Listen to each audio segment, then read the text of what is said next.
muchas gracias.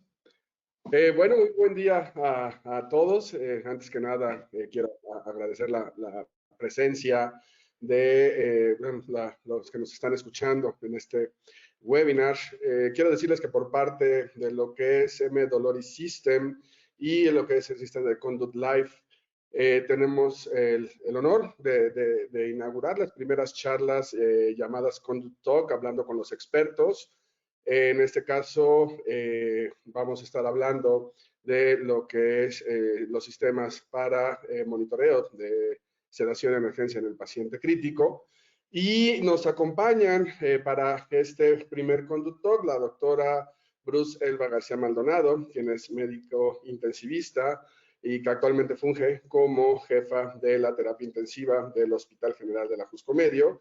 Además, es adscrita a la terapia intensiva del Hospital Siglo XXI y también está adscrita a lo que es el Hospital Ángeles Lindavista dentro de lo que es la terapia intensiva. Asimismo, tenemos también el honor y el placer de contar con el doctor Diego Castellano Zompa, quien es médico anestesiólogo e intensivista y que actualmente está dentro de lo que es la terapia intensiva del Hospital San Angelín Universidad. Y yo me presento, yo soy el doctor Ángel Augusto Pérez Calatayud. Yo actualmente estoy como jefe de división de áreas críticas en el Hospital General de México. Y bueno, doctora Bruce, le doy la bienvenida. Muchísimas gracias por acompañarnos. Doctor Diego, igualmente, muchísimas gracias por acompañarnos el día de hoy en esta importante sesión. Bienvenidos sean todos. Muchas gracias. Y bueno, antes de empezar lo que es una charla, esto va a ser prácticamente una mesa redonda en donde, bueno, vamos a estar contestando algunas preguntas, tanto de la audiencia como algunas preguntas que ya tenemos programadas para lo que es estos sistemas de monitoreo de la analgesia en terapia intensiva. Y bueno, vamos a empezar este primer Conduct Talk con la presencia de un video de cómo funciona este equipo. Entonces, bueno, si me hacen el favor de correr el video y ahorita regresamos con ustedes para empezar esta importante charla.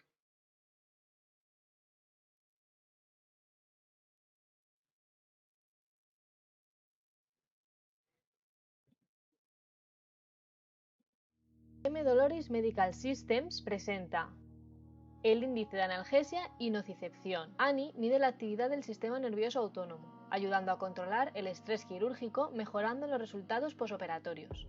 Durante la anestesia y sin estimulación quirúrgica, ANI muestra el porcentaje de actividad parasimpática en el paciente, 82, indicando que el paciente está confortable e inconsciente al ser el valor del PSI de 38. La anestesia produce un aumento de la variabilidad del ritmo cardíaco producido por la alta actividad del parasimpático y una baja actividad del EEG. El profesor Egger definió anestesia como amnesia y areflexia. La actividad de la corteza cerebral y del sistema nervioso autónomo deben estar controlados. Lo que importa es la respuesta del autónomo y el estrés quirúrgico. Cuando se hace una incisión, sustancias proinflamatorias se liberan activando nociceptores y las fibras aferentes. La señal eléctrica viaja hasta la médula, donde se modula en intensidad antes de transmitirse a regiones subcorticales, donde la respuesta del autónomo se activa.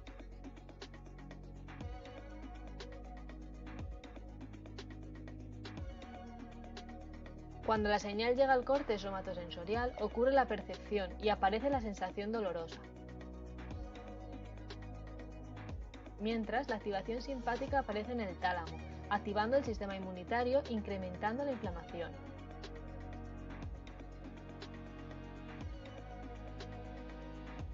Esta es la respuesta que debe ser controlada antes de que el estrés quirúrgico impacte negativamente al paciente.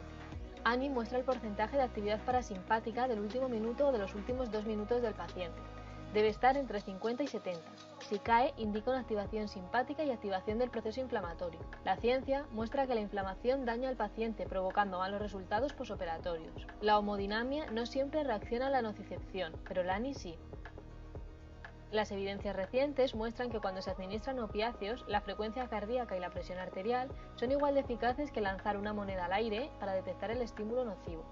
La sensibilidad y especificidad del ANI son los mejores para detectar dicho estímulo, titular los analgésicos y mejorar los resultados posoperatorios. Vemos que el ANI muestra disminución del parasimpático. Añadiendo fentanilo, la actividad parasimpática aumenta y la actividad total del autónomo, el valor de la energía, disminuye.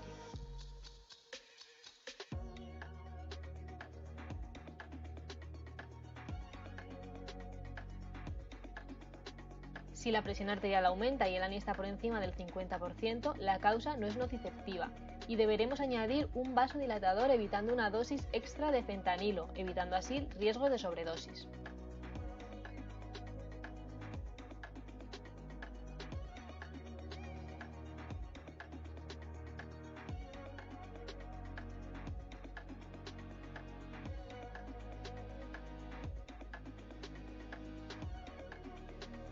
ANI mejora los resultados posoperatorios al detectar precozmente el estímulo nociceptivo y la administración del tratamiento correcto, evitando la respuesta inflamatoria, mejorando el dolor posoperatorio y reduciendo los efectos secundarios de los analgésicos.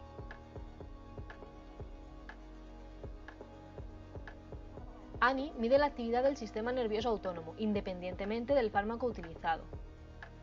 ANI se usa en todo el mundo para guiar la analgesia y reducir el uso de opiáceos con excelentes resultados. ANI se utiliza también por afamados expertos para guiar la anestesia libre de opiáceos. Multitud de publicaciones hablan del uso de ANI en UCI y quirófano. ANI permite la detección precoz del estímulo nocivo antes que la hemodinamia, haciendo un diagnóstico rápido y preciso del evento hemodinámico, permitiendo una titulación precisa de los analgésicos, mejorando los resultados de dolor agudo del posoperatorio. Las tecnologías ANI y HFVI están disponibles en todo el mundo como solución standalone y modular a través de nuestra red de distribuidores. ANI, índice de analgesia y nocicepción. Visítenos en www.mdoloris.com.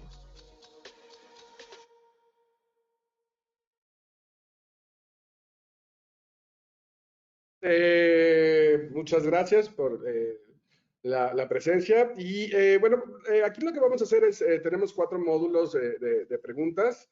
Obviamente vamos a estar esperando que dentro de lo que es nuestra audiencia, bien, las dudas que vayan surgiendo o las preguntas que vayan surgiendo, por favor, no duden en enviárnoslas. Vamos a tratar de contestar todas lo mejor posible para ustedes.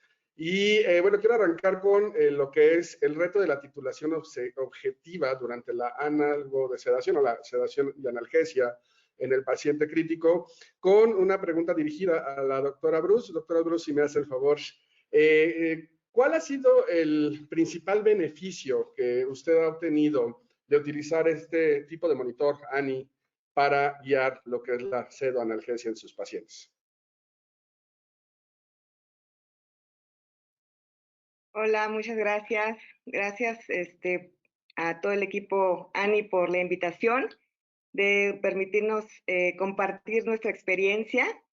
En el Hospital Ajusco Medio somos un hospital 100% COVID y hemos tenido la fortuna, gracias al gran apoyo de nuestros directivos, de tener acceso a estas tecnologías que actualmente pues no muchos hospitales particulares lo tienen, pues mucho menos a nivel público. Y bueno, antes que empezar a compartirles toda esta experiencia que hemos recabado ahorita en el paso de los meses, sobre todo en tiempos de pandemia, quiero agradecer a mi gran equipo de la terapia intensiva, tanto médicos como el equipo de enfermería, mis chicas, mis secretarias, todos han sido un gran equipo.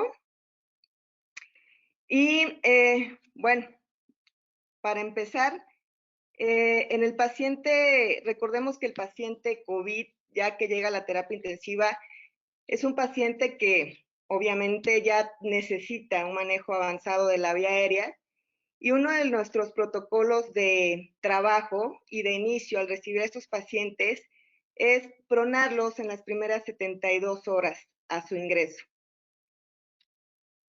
Anotamos en una lista los sedantes que ya trae y el analgésico que nosotros le vamos a proporcionar.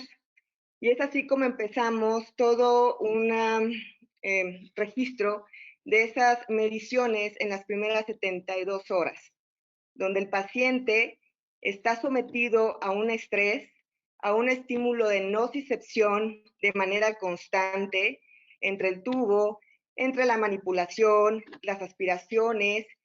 Obviamente la posición prono es una posición sumamente incómoda, la cara queda completamente dematizada y no se diga del cuerpo, del resto del cuerpo. Los pacientes desgraciadamente pues tienen que sufrir las consecuencias de estas posiciones en tanto tiempo, tan prolongado.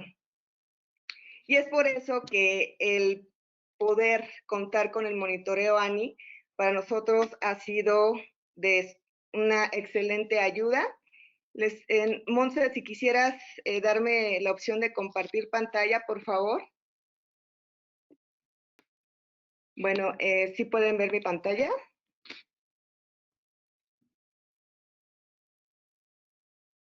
Se ve muy bien, doctora, gracias. Gracias.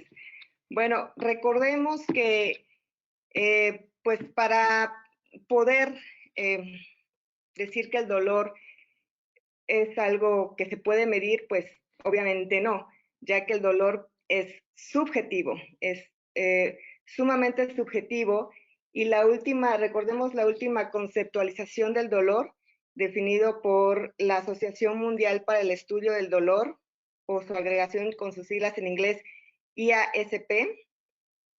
Este lo define como una experiencia sensorial y emocional desagradable asociada con un daño tisular, real o potencial, o descrita en términos de dicho daño.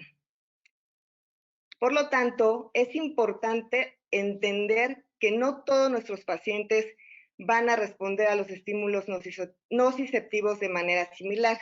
Cada quien es un paciente con un universo de respuesta individual. Quiero destacar, por ejemplo, en esta gráfica es de uno de nuestros pacientes. Ya gracias a todo el apoyo hemos tenido ya bastantes pacientes. Esta es una gráfica en el uso de fentanil.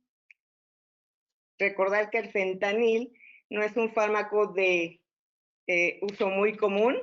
Generalmente está en manos de los anestesiólogos y aparte pues es muy, muy controlado. En nuestro hospital, gracias a todo el equipo de dirección, pues tenemos el apoyo de contar con este medicamento para poder guiar la analgesia en el paciente. Y es por eso tan importante que les quise poner este ejemplo del fentanil. Si se dan cuenta, es una gráfica donde el eje de las X está ejemplificado por las horas, desde que ingresa nuestro paciente hasta las 72 horas de pronación. Y en el eje de las 10 les estoy ejemplificando los niveles de ANI y de fentanil. A su ingreso, el paciente llegó con un ANI fuera de metas. Seguramente del servicio de donde provenía, a lo mejor abusaron un poco de los analgésicos, pero bueno, ese no fue ningún problema.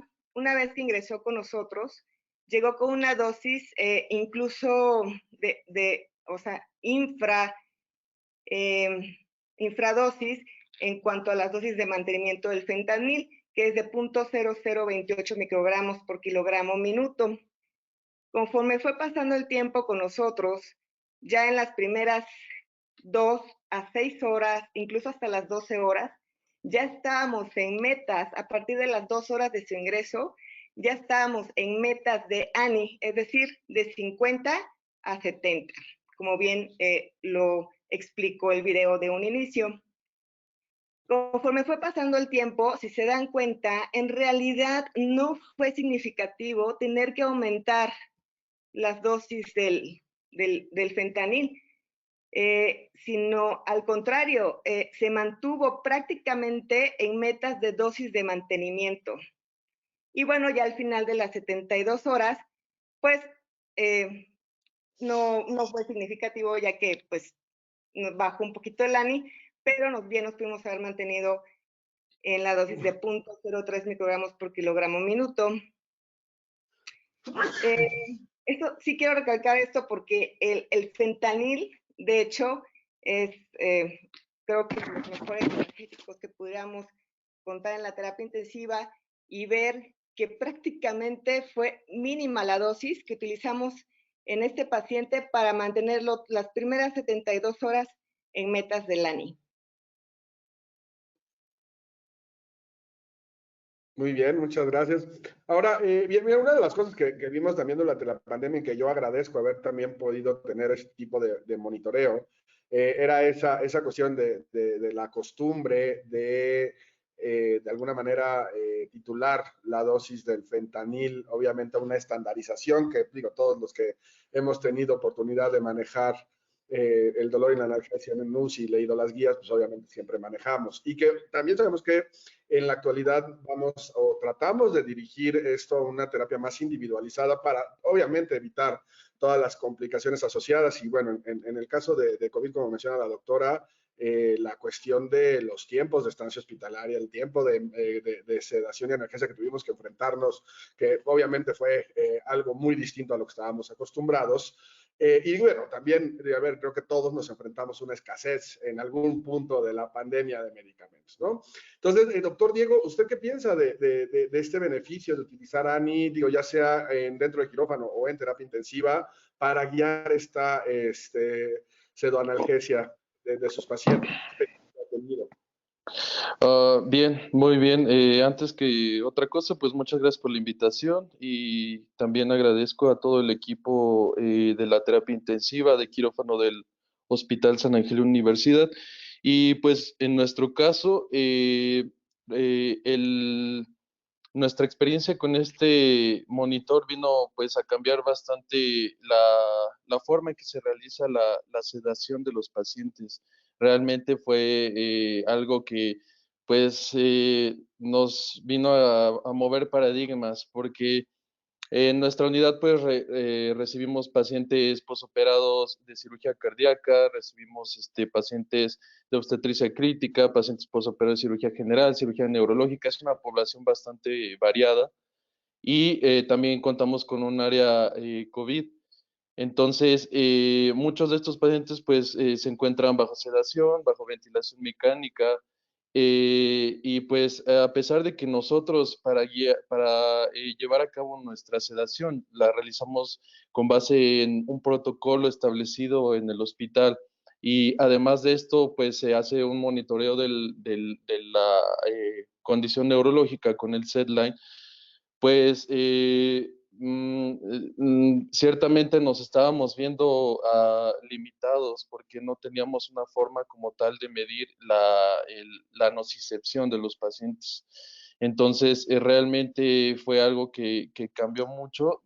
Fue como, a partir de que se empezó a implementar el monitoreo ANI, fue como darle cierta voz a los pacientes que están bajo sedación, porque a pesar de que el monitoreo SedLine nos está diciendo la calidad del neurológico, en el aspecto neurológico de la sedación, realmente no nos estaba diciendo mucho sobre la calidad de la nocicepción. Entonces, podríamos estar poniendo un poco más opioide de lo que se necesitaba o a lo mejor un poco menos. Algo que fue muy notorio desde que iniciamos la monitorización ANI fue darnos cuenta que había pacientes que aparentemente estaban muy bien sedados y sin embargo tenían un predominio simpático bastante notorio. Entonces realmente pues sí nos ha dado experiencias pues muy sorprendentes y pues gratificantes. Y realmente pues es algo que nos gustaría seguir haciendo porque pues nos ha traído bastante beneficio en la titulación de los opioides, sobre todo en la titulación de los bloqueadores simpáticos. Entonces, bueno, esa es a grandes rasgos nuestra experiencia y pues lo hemos logrado tanto con pacientes COVID como con los pacientes posoperados de cualquier tipo de cirugía.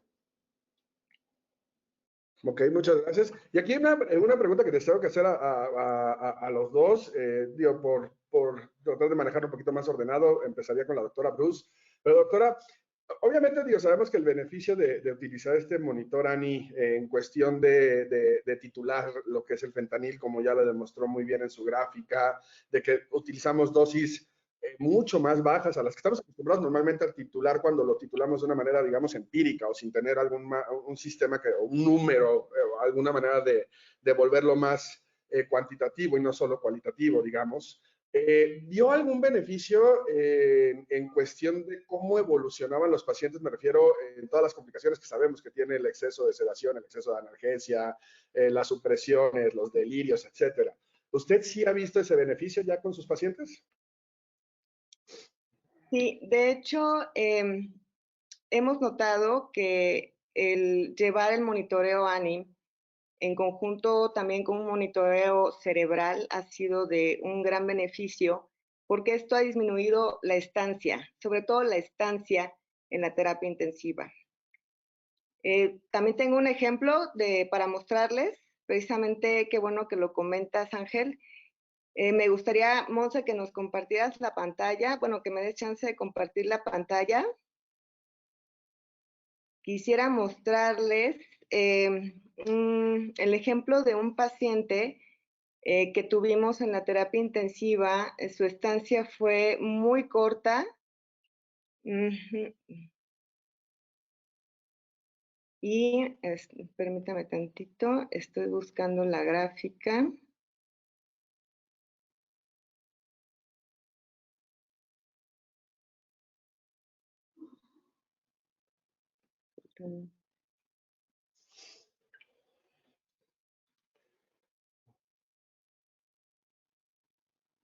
Listo, ya la encontré.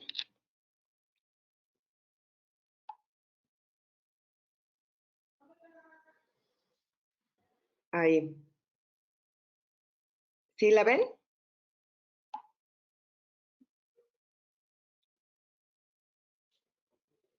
Sí, claro, adelante, adelante. Perfecto.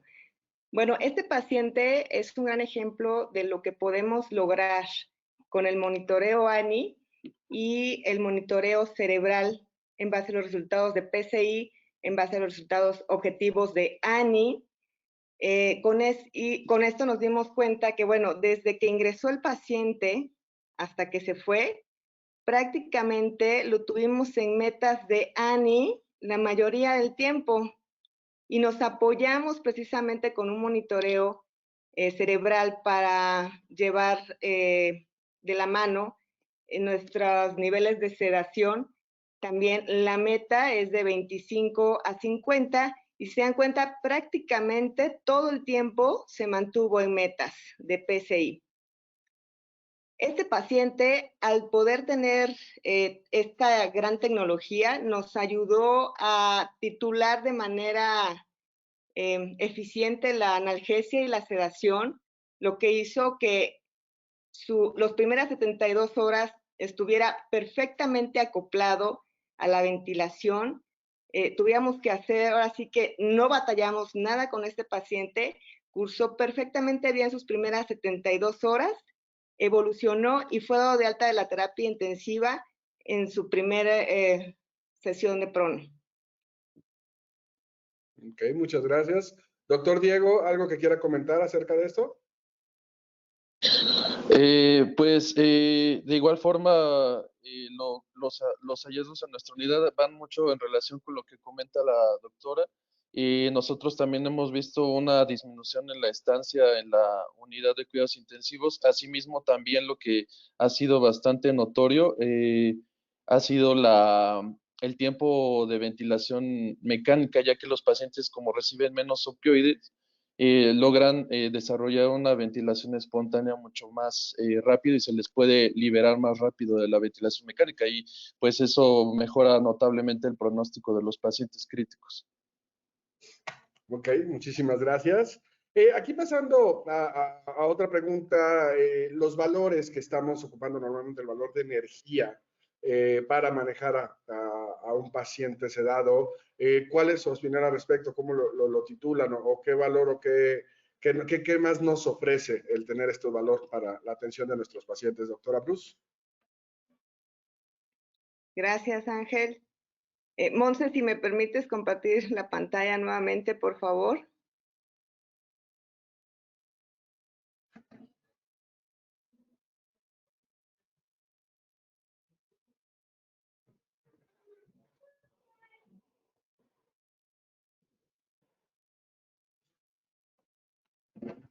Listo, ¿ven mi pantalla?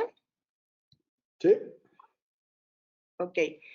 Este es otro ejemplo de cómo nos ayuda, cómo interpretar la energía para poder titular la pseudoanalgesia en el paciente crítico. Generalmente el paciente pues está con sedación, 2 o 3 sedantes, algún analgésico intravenoso, opioide y obviamente la relajación muscular pues para poder sobrellevar estas primeras 72 horas en prono. El ejemplo de este paciente, si se dan cuenta, iniciamos con un ANI que se mantuvo prácticamente todas sus primeras 72 horas en metas, o sea, de 50 a 70, así también como las metas de PCI, también prácticamente se mantuvieron en rango. Sin embargo, llama la atención que iniciamos con una energía muy baja. Cabe recordar, bueno, no lo mencionaron, el rango de energía esperado es de 0.05 a 2.5. Iniciamos con una energía de 0.04, muy baja, pero bueno, con el paso del tiempo, tratando de recuperar un poco más esa energía, sin embargo, se mantuvo todo el tiempo en los límites inferiores del rango esperado de energía.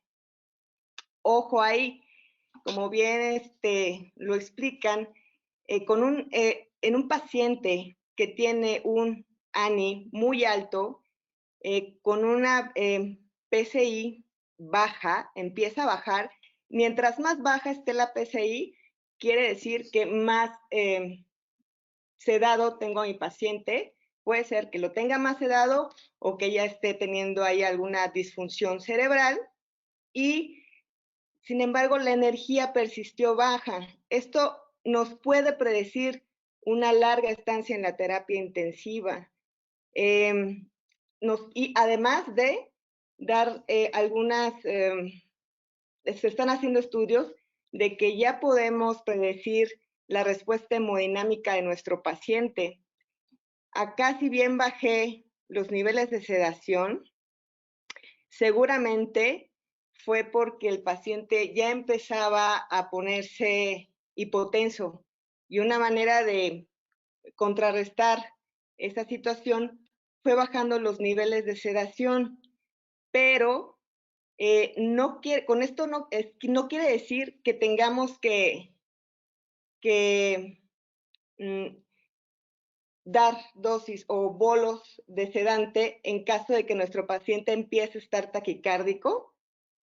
¿Por qué? Porque el ANI lo que tiene es que te predice la respuesta hemodinámica en los próximos 5 a 8 minutos.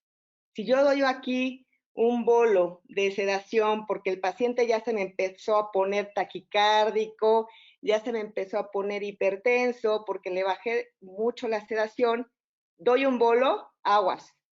Aguas porque este paciente no está logrando una energía como lo esperábamos. Entonces, nos puede llevar a todo lo contrario, pasar de un paciente taquicárdico hipertenso a un paciente bradicárdico e hipotenso. Ok, muchísimas gracias, doctora. Doctor Diego, otra pregunta para usted. ¿En qué tipo de pacientes usted sugiere que se utilice este tipo de monitoreo? Bueno, también algo que va relacionado con lo que preguntaba la doctora anteriormente de la energía, lo que se espera en el futuro, lo que se está haciendo ahora es utilizarlo más que incluso para guiar la sedación, es para los pacientes críticos, ya que la energía nos permite saber cuál es la potencia total del sistema nervioso autónomo del paciente. Entonces, el paciente crítico realmente se va a beneficiar mucho de este tipo de monitoreo porque en este momento pues nos estamos enfocando, casi todo se ha ido enfocando a la sedación, pero yo creo que en el futuro nos vamos a ayudar más de este monitor para saber cómo está el estado del sistema nervioso autónomo del paciente, y eso pues nos va a abrir muchas perspectivas sobre todo. Entonces yo creo que definitivamente para áreas críticas este monitoreo nos va a ayudar bastante para llevar ese balance entre el simpático y el parasimpático, y pues yo considero que podría ser útil para todo tipo de paciente crítico, y pues ahorita ha sido muy útil para guiar la sedación de los pacientes COVID y de los pacientes en ventilación mecánica. Ok, muchas gracias, doctora Bruce. ¿Algún comentario? Aquí la cuestión es, ustedes saben que existen diferentes ahorita en el mercado soluciones para lo que es todo lo que es el monitoreo de la pseudoanalgesia, ¿no? Y obviamente todos tienen pros, todos tienen contras, beneficios, efectos.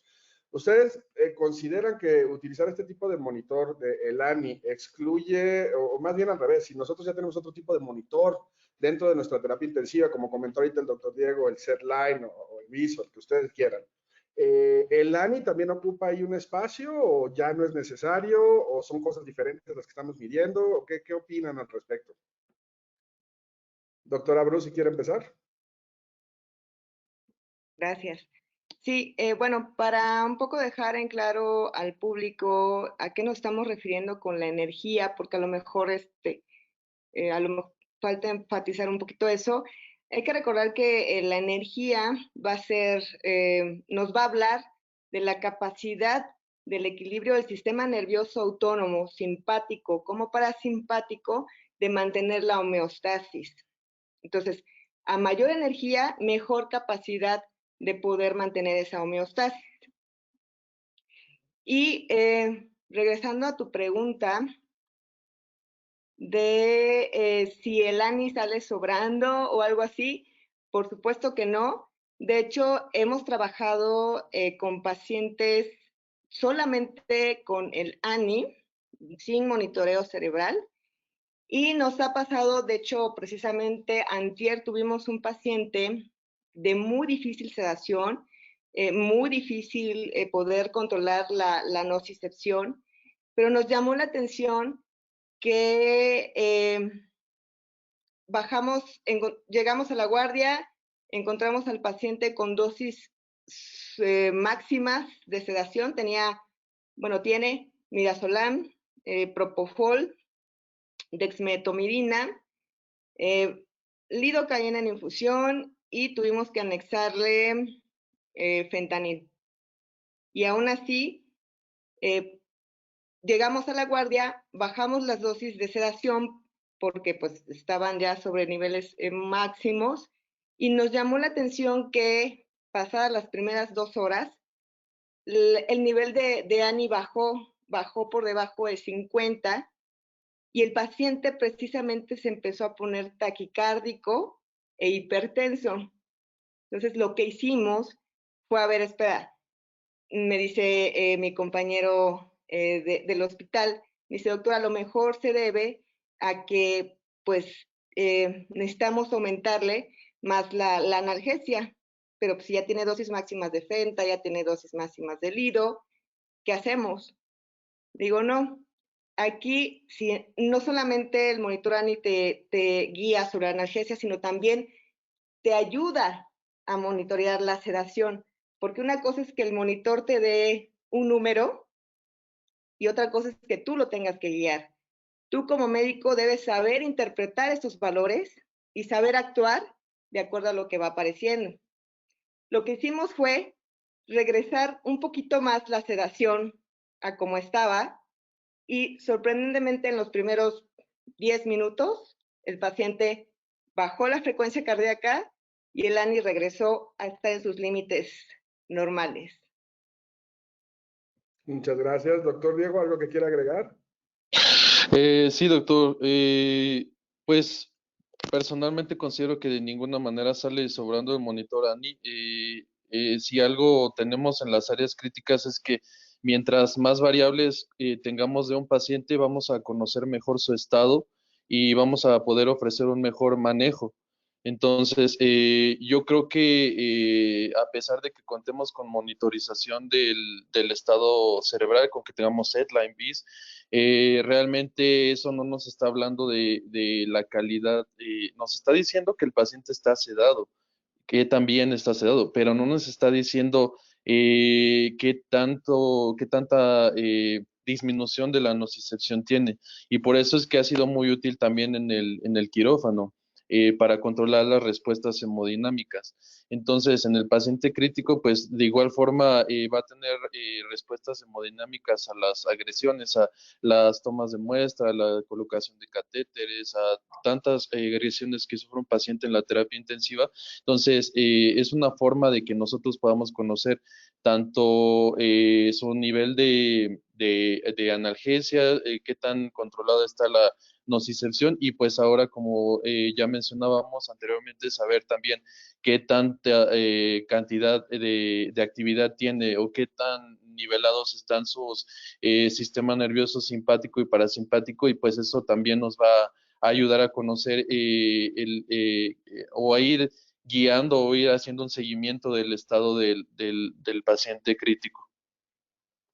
Ok, muchas gracias. Aquí la cuestión y una de las cosas que a mí me encanta del monitor es esa parte donde de alguna manera antecede los cambios que tienes en los diferentes, vaya, sistemas que maneja el monitor a los cambios hemodinámicos del paciente, ¿no? O sea, sabemos que sí hay un cambio que precede definitivamente el cambio en el ánimo, en la energía, a que el paciente empiece con esta respuesta que comenta la doctora de ya está taquicárdico, ya está hipertenso, que bueno, eso ya nos ayuda a actuar probablemente hasta sin el monitor, pero que este cambio suceda o preceda al cambio hemodinámico, yo creo que le da muchísimo valor al monitor, entonces me encantaría saber qué piensan acerca de esta parte, ¿no? De si realmente los cambios ustedes que han visto en el ANI preceden al cambio que pueda tener el paciente posteriormente por una inadecuada pseudoanalgesia. Doctora Bruce, si nos quiere comentar.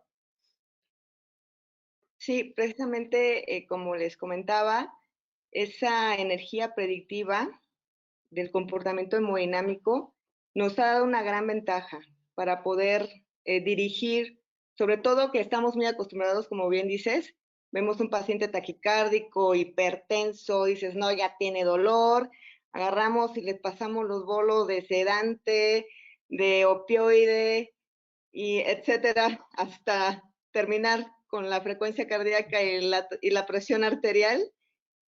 Precisamente hemos tenido una gran ventaja el saber interpretar esos valores de energía precisamente para evitar irnos de un extremo al otro. Claro. Y aquí también una de las cosas que digo, siempre tenemos como problema con los diferentes sistemas de monitoreo, y esto es en general, es cómo se enfrentan los cambios en medicamentos, ¿no? Entonces acá tenemos una pregunta en cuestión, por ejemplo, con la dexmedetomidina. La experiencia que tienen utilizando ya este tipo, bueno, este fármaco, y la respuesta que tiene dentro de lo que es la interpretación del monitor ANI. Entonces me encantaría, doctor Diego, si nos puede ayudar aquí contestando primero. Claro, sí, sobre la dexmedetomidina, pues es genial su uso, sobre todo tanto en quirófano como en terapia intensiva. Y de hecho, esto ha estado bajo investigación desde hace ya cierto tiempo. Se ha visto también su utilidad incluso en las cirugías en las que se hace una anestesia libre de opioides. Se ha visto que la dexmedetomidina hace un bloqueo simpático y esto pues aparece bastante bien reflejado en el monitor ANI. Esto genera una nivelación del sistema nervioso autónomo y pues ayuda a mantener un mejor control de la nocicepción. Se ven patrones más estables, menos fluctuantes y pues es un fármaco realmente pues que nos ayuda mucho a controlar las respuestas hemodinámicas, que nos ayudan a controlar bastante el predominio simpático y pues la verdad es que al menos en nuestra experiencia en la unidad sí hemos notado una disminución de los picos de respuestas adrenérgicas y pues notamos una mejor estabilidad de los valores del ANI con este fármaco. No, muchas gracias. Y aquí acaba de hablar de algo, digo, desafortunadamente, doctora Bruce, no sé qué piense usted, pero ya sabe que en terapia intensiva, bueno, utilizamos todo lo que utilizamos afecta de alguna manera al simpático o al parasimpático o a los dos o viceversa. Y aquí hacen otra pregunta muy interesante. En el paciente con uso crónico de betabloqueadores, nosotros sabemos que también en terapia intensiva hemos tenido una tendencia en diferentes esquemas de respuesta inflamatoria sistémica al uso de betabloqueadores para bloquear esta respuesta, de alguna manera de manera aguda, pero ¿qué pasa con el paciente que ya tiene tiempo utilizándolos? Y si esto nos afecta de alguna manera los valores de nuestro monitoreo, ¿podemos confiar en ellos?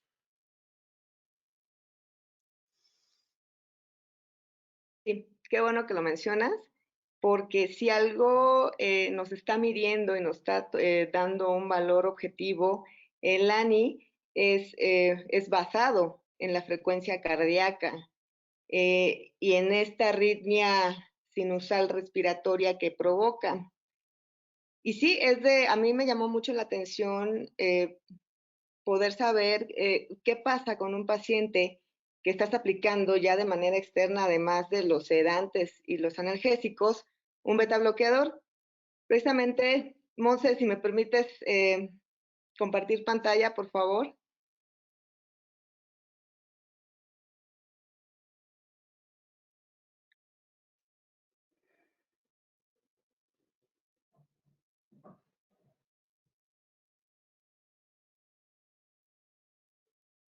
¿Pueden ver mi pantalla? Sí. Ok, bueno, tuvimos un paciente ya con una larga estancia, es un paciente que estaba en traqueostomía, prácticamente tenía 2 meses de estancia en el hospital, 1 mes de estancia con nosotros y pues hubo la necesidad de implementar el uso del beta bloqueador en una dosis de 50 miligramos. Sus horarios de administración eran a las 10 y a las 22 horas. Si se dan cuenta, una vez que se administra la dosis, baja la frecuencia, o sea, obviamente logramos mantener, regularizar la frecuencia cardíaca, pero en realidad el ANI se mantuvo prácticamente la mayoría del tiempo en metas. La variabilidad fue mínima y no hubo necesidad de tener que mover a la analgesia. Con esto, bueno, es mi experiencia, es nuestra experiencia en el Hospital Ajusco Medio, y con esto puedo decir que el metoprolol no modifica los parámetros del ANI. Ok, doctor Diego, en quirófano y también, bueno, usted tiene también la experiencia de usarlo en quirófano y en áreas críticas. ¿Usted ha visto algún efecto del paciente que tiene uso crónico del betabloqueador en los niveles o en los, puntajes que se manejan con el ANI? Pues al menos en lo que hemos visto, sí va en relación también con lo que comenta la doctora. Realmente no se observa como que haya una influencia bastante importante del consumo crónico de beta bloqueadores. Y pues también quisiera comentar algo en relación con los factores que a veces influyen en los valores, ya que algo que hace bastante útil al monitor, sobre todo en quirófano, es que hace una filtración de estímulos externos. Por ejemplo, cuando se llega a usar el electrocauterio o algo así que a veces genera ruido en el trazo del electrocardiograma, este monitor lo que hace es filtrar todas esas estímulos y solamente se concentra en medir la variabilidad de la frecuencia cardíaca, y eso tampoco modifica los valores que nos va a dar el monitor. Ok, no, muchas gracias. Otra pregunta que tenemos aquí, en pacientes graves, que ya tenemos esta infusión de inotrópicos y vasopresores o vasodilatadores, dependiendo del caso, pacientes con hipertensión intracraniana. ¿Ustedes han visto que también, o qué efecto han visto de benéfico en lo que es el uso del monitor de ANI para este tipo de pacientes? ¿O qué efectos han visto indeseables en cuestión de lo que es el monitoreo? Gracias, Ángel. Bueno, al administrar el inotrópico, lo esperado es un aumento en la frecuencia cardíaca y obviamente en la presión arterial. Sin embargo, cabe mencionar que en el paciente críticamente enfermo, con doble sedación, doble analgesia, bloqueador neuromuscular, pues lo más seguro es que se encuentre con un vasopresor que nos ayude a mantenernos en metas de presión arterial. Fíjate que yo no he visto ningún cambio, no he visto que haya modificación en los cálculos que el ANI realiza en base a la sedación y tampoco he visto cambios a nivel del PCI. En nuestra experiencia podría decir que los vasopresores tampoco tienen una influencia en estos cambios de analgesia y sedación. Ok. Doctor Diego. Pues sí, de igual forma, como la mayor parte de las ocasiones utilizamos vasopresores con un efecto cronotrópico pues muy bajo, hasta el momento realmente no hemos visto como que exista un cambio bastante importante en los valores del monitor. Y pues el sistema también, el algoritmo del monitor lo que hace pues también es tomar en cuenta todas estas variaciones, normaliza las señales del RR, les hace todo un filtro, lo convierte en un espectro y todo eso, cálculos matemáticos pues ya están contemplado todo ese tipo de variaciones que pueda haber entre la frecuencia cardíaca, entre cada onda R. Pero realmente también como los vasopresores tienen un efecto cronotrópico muy pequeño, realmente pues no genera un valor que sea significativo, que cambie bastante los parámetros. No, pero yo sí quisiera comentar, nosotros tuvimos un paciente, bueno, un paciente de los de COVID, de esos bravos que nos llegaron con 40,000 de dímero D, que dicen, no, bueno, obviamente buscando el trombo por todos lados. Y una de las cosas que nos llamó la atención, digo, platicando también con el grupo de la UCI, era eso, ¿no? Que el ANI nunca bajaba. O sea, ya la habían quitado prácticamente el fentanil, así de, no, doctor, pues es que ya lo tenemos nada embarrado o a dosis de que ya, a ver, pues ya mejor quítaselo. Y ya, a ver, señores, pues busquen el flujo cerebral y la gran sorpresa, muerte cerebral, ¿no? No gran sorpresa, pues esperado con ese dímero D y que no encontrábamos otro lado donde estaba el mentado trombo a pesar de ser COVID. Entonces, bueno, desafortunadamente para mí este año y el monitor ANI lo tuve solamente para paciente COVID, o sea, yo no he tenido la experiencia de utilizarlo en otro tipo de pacientes hasta el momento. A nosotros nos llegó también como anillo al dedo por cuestión de, te vuelvo a repetir, la escasez de medicamentos, entonces pues sí titulamos mejor el uso de nuestros opiáceos y de alguna manera nos ayudó a bajar mucho las dosis, a ahorrar medicamentos de una manera formidable, que inclusive no entramos en esa crisis de desabasto, sino nada más en titulaciones. Pero sí nos preguntan aquí en hipertensión intracraniana, o sea, en este paciente que de alguna manera sí va a tener afectado el sistema parasimpático, cuestiones, pues obviamente ya de afección al sistema nervioso central. ¿Tiene un beneficio el uso de ANI? Fuera, no obviamente de diagnosticar a un paciente que puede tener algún problema cerebral o algo, sino sí nos puede, en este tipo de pacientes con trauma craneoencefálico, un EBC isquémico grande o algún otro tipo de problema, ¿nos ayudaría también a monitorizar la sedonalgesia como tal? En sus experiencias, ¿qué piensan? Qué bueno que mencionas ese tema.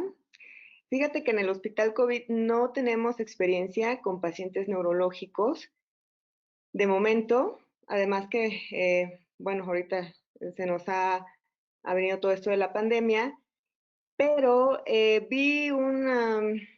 publicaron, me parece que un video donde precisamente en tu hospital monitorizaron el ANI en muerte cerebral y al parecer el ANI se mantuvo, inició en 100, iniciaron un estímulo nociceptivo, se mantuvo en 100, no varió para nada la frecuencia cardíaca y la energía siempre se mantuvo baja.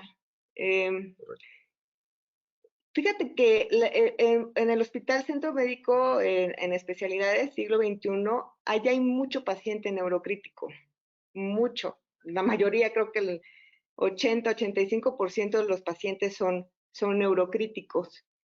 Y en la mayoría de los médicos, pues tenemos la idea de, no, ya muerte cerebral, no, ya ni le dejes analgesia, ya no siente.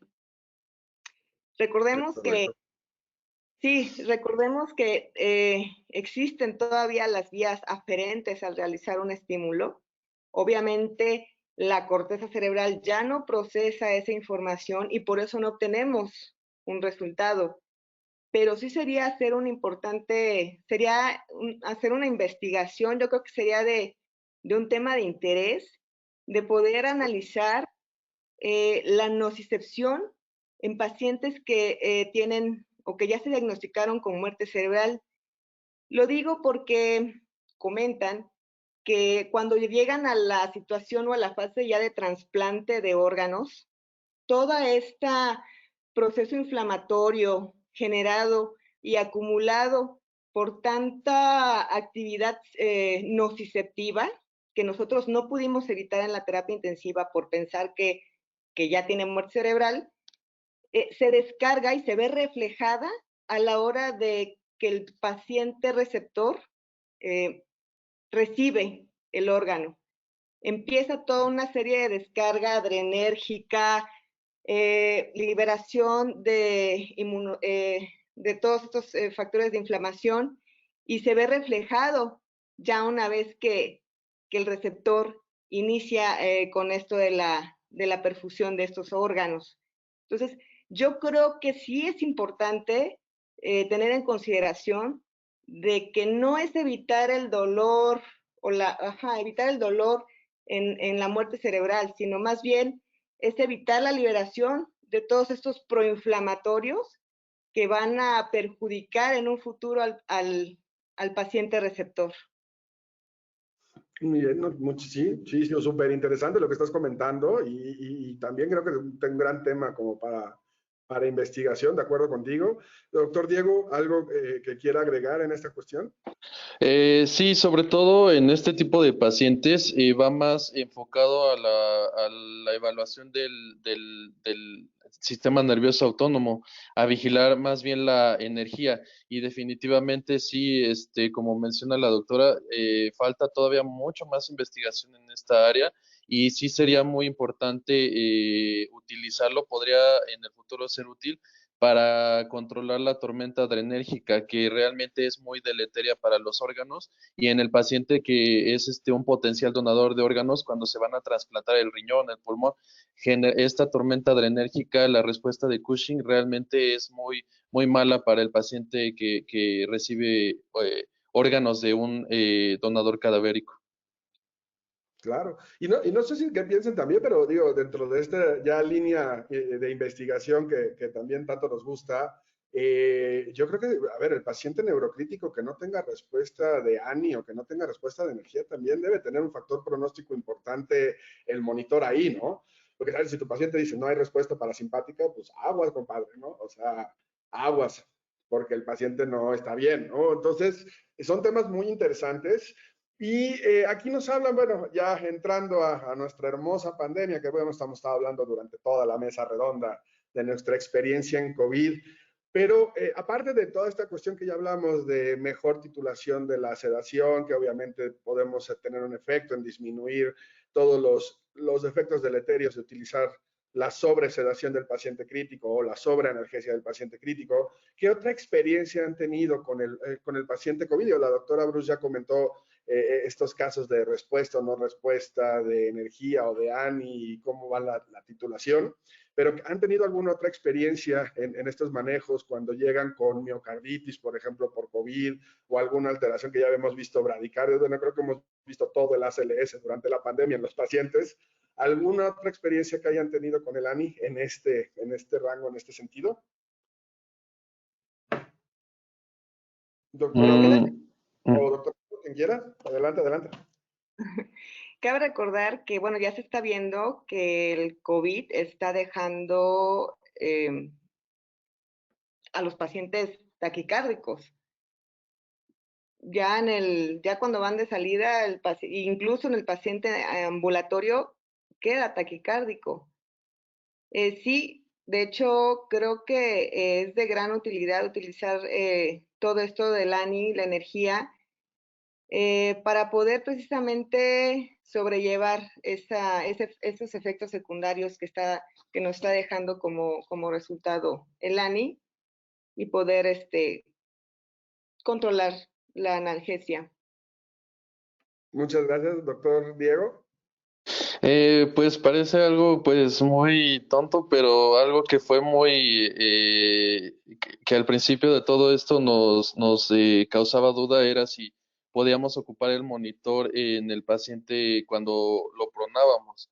Y ya después, cuando empezamos a investigar más y con ayuda de los ingenieros, pues realmente nos dimos cuenta que incluso un paciente pronado puede estar vigilado con el monitor ANI, entonces fue fabuloso saber esto y pues que esté pronado pues no es contraindicación ni significa que no podamos vigilar la calidad de la analgesia en el paciente pronado. Oh, muchas gracias. Y aquí ya vamos al tercer módulo. Creo que nos quedan unos todavía 10 minutitos, lo que es o más, beneficio de la titulación de la sedanalgesia basada en índice de ANI. Entonces, aquí obviamente es qué beneficios vemos anexos de este tipo de monitor. Esto sería ya más como hacia tipo conclusión de los beneficios que tenemos con el uso de estos valores de sedanalgesia por ANI. Doctora Bruce, ¿qué piensa?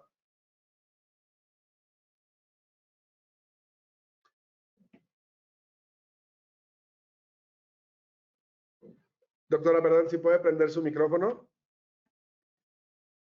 Sí, qué bueno que lo mencionas. Precisamente es de los temas, creo, de los más importantes, la relación costo-beneficio, poder obtener una sedación y una analgesia óptima a nuestros pacientes, logrando disminuir los costos de medicamentos que en situación de pandemia se encuentran escasos o nulos o con muy difícil acceso.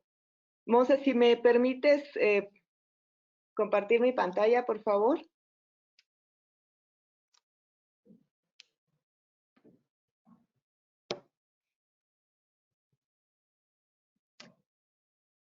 Ok, aquí tenemos una gráfica basado en los niveles de midazolam, pero también me atreví a graficar los niveles de ANI junto con los valores de PCI. Iniciamos con dosis a 0.24 miligramos por kilogramo hora. Recordemos que está por encima del valor de una dosis de mantenimiento alto, pero conforme empezamos a iniciar la monitorización en base al ANI, en base al PCI, logramos inclusive bajar las dosis hasta 0.07 miligramos por kilogramo hora, lo cual nos dice que tenemos la oportunidad aquí de ahorrar cantidades enormes en opioides. Tenemos la oportunidad de ahorrarle los efectos deleterios de las dosis excesivas de los opioides y pues obviamente, y lo más importante, mantenernos en metas de pseudoanalgesia en el paciente críticamente enfermo. Ese es por dar un ejemplo en el midazolam. El ejemplo del fentanilo ya se los mostré. Algo que hicimos en base a que en algún momento llegamos a estar con mucha escasez de analgésicos, de opioides, fue utilizar como recurso alterno una infusión de lidocaína. Todos, bueno, más bien nosotros como médicos no estamos acostumbrados a utilizar la lidocaína en infusión porque siempre lo asociamos a dosis de antiarrítmicos, etcétera, etcétera. Sin embargo, en el Hospital Ajusco Medio iniciamos a tener la experiencia con lidocaína en perfusión y quiero mostrarles cómo la lidocaína nos ha ayudado a mantener niveles óptimos de ANI en una dosis que puede ir de mantenimiento de 5 a 20 microgramos por kilogramo minuto. Se recomienda dar una dosis inicial de 1 miligramo por kilogramo para alcanzar una dosis óptima y ya posteriormente llegar a nuestra dosis de mantenimiento que va de 5 a 20 microgramos por kilogramo minuto. Aquí en la gráfica se muestra que, bueno, aquí no dimos una dosis de impregnación, pero por no hacer eso, pues llegamos ahora sí que a las dosis máximas y ahí sí ya no podemos sobrepasar. ¿Qué me dice aquí? El ANI empezó a bajar. Entonces, ¿en qué me guía el ANI? En que a lo mejor la lido ya no me es suficiente. Ya necesito apoyarme con un analgésico coadyuvante que me pueda arreglar esta situación del ANI para poder llevarlo en metas. Muchos tienen la duda de cómo usamos la lido en perfusión. Recordar que la lidocaína al 1% viene en una presentación de 500 miligramos en 50 mililitros. Lo que hacemos es, se cuelga, no se diluye y se calculan las dosis.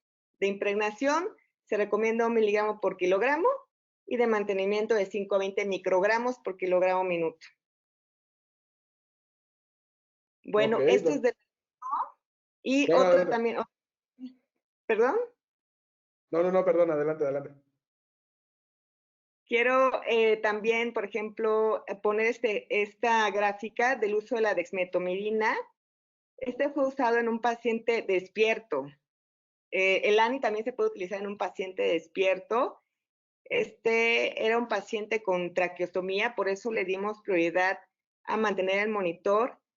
Y toda su, bueno, estas primeras 72 horas que registré aquí, porque ya no estaba pronado ni nada, pero en estas 72 horas que registramos, pues prácticamente el ANI se mantuvo en metas todo el tiempo y logramos disminuir las dosis de Dex. Iniciamos a dosis de 0.4, casi 0.5, y la fuimos disminuyendo hasta la dosis mínima de mantenimiento, que es 0.2 microgramos por kilogramo hora, que creo que también es importante ahorrar en el uso de la dexmetomidina. Y bueno, hasta aquí mi experiencia en gráficas, Ángel. Muchas gracias, doctora. Doctor Diego, ¿algo que quiera también comentar acerca de esto? Pues sí, doctor, en cuanto a la relación costo-beneficio, pues sí, la verdad es que además de lo que ya ha comentado la doctora sobre el ahorro de fármacos, también en cuanto en el área de quirófano también nos va a ayudar a disminuir la presencia de náusea, vómito postoperatorio, de temblor postoperatorio. Pues ya vimos que no se va a ver afectado por el uso de los beta bloqueadores crónico y pues en general yo creo que sí. Hasta el momento es una herramienta que nos va dando un valor continuo de la analgesia del paciente en comparación de las escalas que tenemos como la BPS o el CEPOT o la medición del diámetro pupilar. Esas son escalas que pues se van tomando con espacios en el tiempo y sin embargo pues el ANI nos va dando un valor continuo, nos da el monitor tendencias y podemos tener una mejor evaluación del estado del paciente. Muchas gracias. Fíjate que aquí también, híjole, de una pregunta que es obligada en nuestro medio, porque obviamente a todos nos encantaría tener un monitor ANI por cubículo de paciente, ¿no?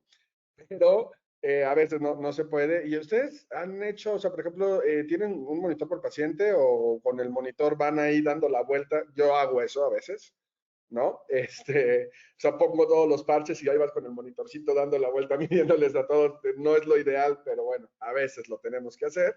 ¿Qué experiencia o qué dicen ustedes acerca de esto, de tener que utilizar el monitor en diferentes pacientes cuando no se tienen suficientes monitores? Sí, precisamente lo que acabas de decir. Andamos ahí con el carrito del monitor de paciente a paciente. Lo ideal, digo, sería maravilloso que tuviéramos un monitor ANI por paciente, porque pues es el paciente crítico y el paciente crítico siempre va a tener estímulos nociceptivos por donde sea, desde la toma de gasometría, desde la aspiración de secreciones, desde el estar postrado en cama tanto tiempo.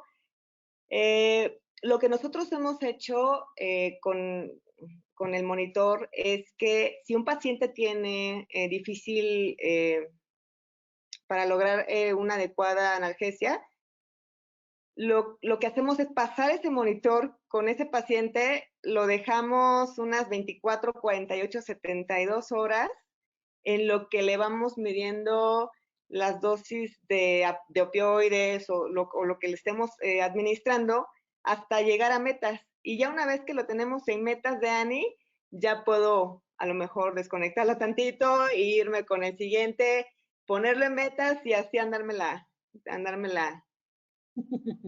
campechaneando. Diego. Pues sí, doctor, también nosotros contamos solo con un monitor y pues nosotros lo que hacemos es colocarlo al paciente que va a estar con sedación, con ventilación mecánica y pues en general con el paciente más grave que tengamos en la sala es al que se lo ponemos. Pero pues ya veremos en el futuro con los estudios que se están realizando, a lo mejor y probablemente después sea mejor colocar al paciente más crítico o al que esté más inestable hemodinámicamente, pues ya veremos. Ok, oh, muchas gracias. Y Montserrat, si nos dices cuánto tiempo tenemos todavía o ya tenemos que cerrar la sesión para empezar con lo que son conclusiones. Ya podemos empezar con las conclusiones. Ok, entonces, bueno, obviamente, doctora Bruce, por favor, me encantaría que diera un cierre, una conclusión sobre el tema que abordamos el día de hoy.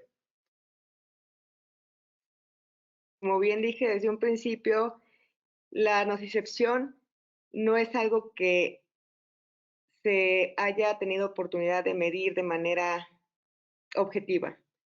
Gracias a estas nuevas tecnologías, tenemos la oportunidad de lograr una numeración que nos habla objetivamente del sistema simpático y parasimpático, de poder medir esta nocicepción.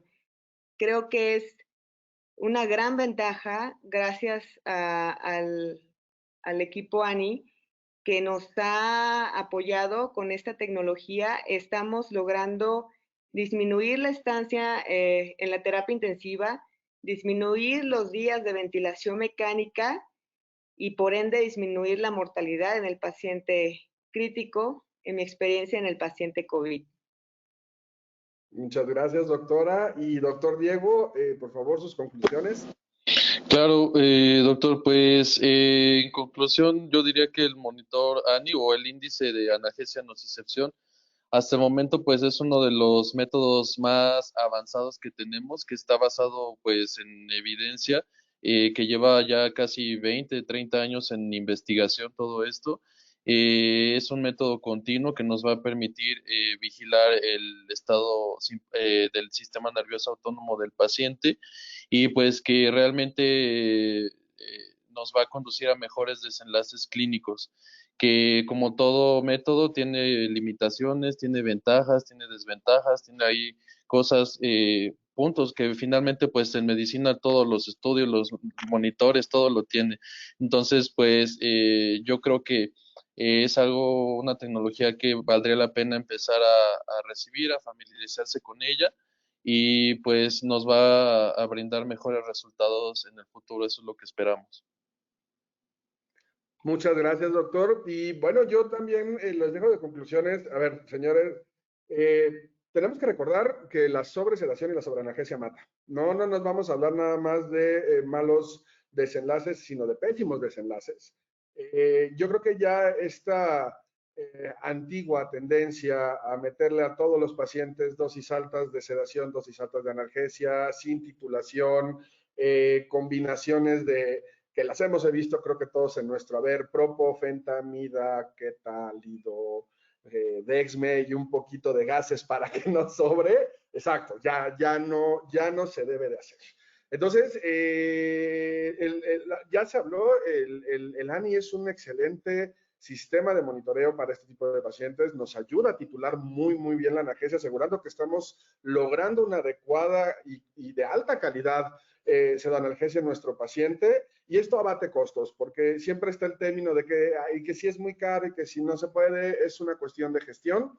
Y el ahorro que van a tener en comparación de la disminución de los medicamentos que van a estar utilizando para la pseudoanalgesia de sus pacientes es importante. No me queda más que agradecerle a la doctora Bruselva García. Doctora, fue un placer de verdad compartir este primer conducto con usted, y doctor Diego igual, un verdadero honor compartir los puntos de vista con ustedes. Muchísimas gracias por compartir su experiencia, felicitarlos obviamente por la gran labor que se ve que están haciendo cada uno en su trinchera. Invitar a todos a también esta cuestión de formar estos grupos interdisciplinarios de trabajo para investigación que se puede hacer en algún momento dado. Aquí lo vieron, ya surgieron algunas ideas.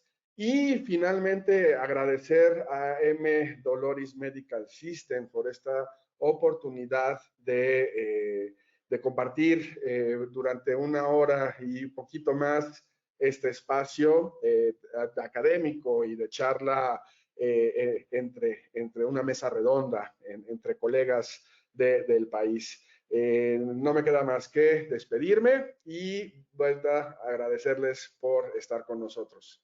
Es un honor y hasta luego. Muchas gracias a todos. Gracias, doctor. Gracias, doctora. Hasta luego. Hasta luego.